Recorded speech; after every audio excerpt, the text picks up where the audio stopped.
বিসমিল্লাহির প্রিয় মাদারীপুর শিবচরবাসী ও দেশবাসী, আসসালামু আলাইকুম। বাংলার ইতিহাসের লক্ষ বছরের শ্রেষ্ঠ সৎ শাসক, মহান স্বাধীনতার ঘোষক জিয়াউর রহমানের প্রতি শ্রদ্ধা রেখে আমি আমার বক্তব্য শুরু করছি। আমি তোমাদের লোক লাবলু সিদ্দিকী। সারা জীবন দুটি জিনিস শিখেছি: খেলার মাঠ আর জনগণের সেবা। 70-এ বাংলাদেশের ফুটবলের স্বর্ণযুগ, ব্রাজিলের সেই ঐতিহাসিক কমলা জার্সি থেকে জাতীয় দলের কোচপন্থ হয়েছি। আমি মাঠে দেশের জন্য লড়েছি। এরপর ঢাকার এসেনশিয়াল বোর্ডিং স্কুল, ঢাকা বিশ্ববিদ্যালয় পড়ে ঢাকা নির্দলীয় কাউন্সিলর হিসাবে জনগণের সেবায় নিয়োজিত থেকেছি। আমার পূর্বপুরুষ হাজী শহীদুল্লাহ বংশধর হিসাবে আমার বাবা এবং মাতবরচরের বিখ্যাত চৌধুরী পরিবারে আমার মার জন্ম। সেই সুবাদে আমরা মাদারীপুর শিবচরে একটা কঠিন অবস্থায় সারা বছর অবস্থান করেছি।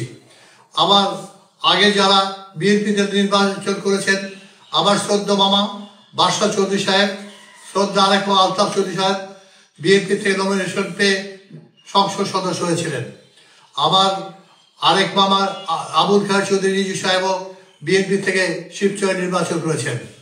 পরবর্তীতে বিএনপি থেকে মনোনয়ন প্রার্থী আমার বাবা মরহুম মোতাহার হোসেন সিদ্দিকী, আমার বাবা ঠান্ডু চৌধুরী, আমার আরেক ভাই হাসান পীর হাসান, সেও বিএনপি থেকে নির্বাচন করেছেন। তারা সকলে বিএনপির রাজনীতি এবং শিবচরের মানুষের অধিকার ও কল্যাণের জন্য কাজ করেছেন। আমি নিজেও বিগত দিনে ঢাকায় মরহুম সাদেক হোসেন খোকা, আমাদের প্রাণপ্রিয় মির্জা আব্বাস সাহেবের সাথে ঘনিষ্ঠভাবে এদেশের বিভিন্ন রাজনৈতিক কর্মকাণ্ডের সাথে জড়িয়েছিলাম এবং 2018 সালে বিএনপির মনোনীত প্রার্থী হিসাবে সেই ধারাবাহিকতায় জনগণের সেবায় নিয়োজিত থেকেছি।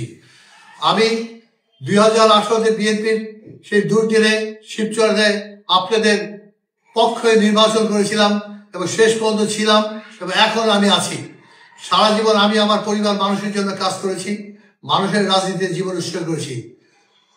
আমার পূর্ববর্তীর সঙ্গে দীর্ঘ যাত্রায় থাকার জন্য আপনাদের প্রতি আমার কৃতজ্ঞতা জানাচ্ছি।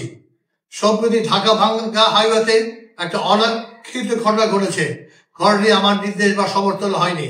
আমার সমর্থক ও সাধারণ মানুষ অনেকের আবেগ ও দুঃখ, আন্দোলন ও প্রতিবাদ করেছেন।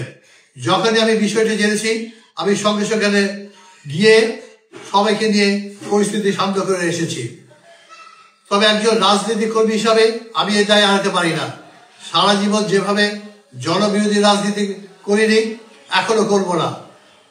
রাস্তা বন্ধের কারণে যারা কষ্ট পেয়েছেন তাদের কাছে আমি আমার সমর্থকের পক্ষ থেকে আন্তরিকভাবে ক্ষমা প্রার্থনা করছি। তবে এই সমর্থকদের আমার জনগণের সেবক বানায়, তাদের প্রতি আমি ঋণী। আমি তাদের বলবো ধৈর্য ধরতে, ঐক্যবদ্ধ থাকতে এবং মানব সেবায় নিজেদের নিয়োজিত করতে। কোনো ধরনের জনদুর্ভোগ হয় এমন কাজে কেউ জড়াবেন না। তবে আমাদের এটাও বুঝতে হবে কেন মানুষের সমর্থকরা আন্দোলনে নেমেছিল, কেন সাধারণ মানুষ আবেগ প্রতিবাদ দিয়েছিল। এটি কোনো সাধারণ মনোনয়ন বা দলীয় কন্দলের বিষয় নয়। জনগণের ক্ষোভ, জনগণের কিসের প্রতিফলন তা আপনারা সারা দেশবাসী দেখেছেন। শহীদ রাষ্ট্রপতি জিয়াউর রহমান বলেছেন, ব্যক্তি চেয়ে দল বড়, দলের চেয়ে দেশ বড়। এদেশ মানে মানুষ, আর আমি সে মানুষের রাজনীতি করি। আমি সারা জীবন মানুষের কল্যাণে কাজ করে গিয়েছি। জাতীয়তাবাদী শক্তি শহীদ প্রেসিডেন্ট জিয়াউর রহমান, আবশ্যক নেত্রী বেগম খালেদা জিয়া, আগামী প্রধানমন্ত্রী তারেক জিয়ার যে আদর্শ, সেই আদর্শের কাজে আমি আছি, থাকবো। আর যতটুকু জীবন বাকি আছে সেই সময়টা আমি মানুষের সেবাতে ব্যয় করবো ইনশাল্লাহ। আমার জন্য সবাই দোয়া করবেন এবং পাশে থাকবেন। আপনারা আমার শক্তি, আমি আপনাদের পাশে ছিলাম, আছি এবং মৃত্যু পর্যন্ত আপনাদের পাশে থাকবো ইনশাল্লাহ। বাংলাদেশ জিন্দাবাদ, বিএনপি জিন্দাবাদ।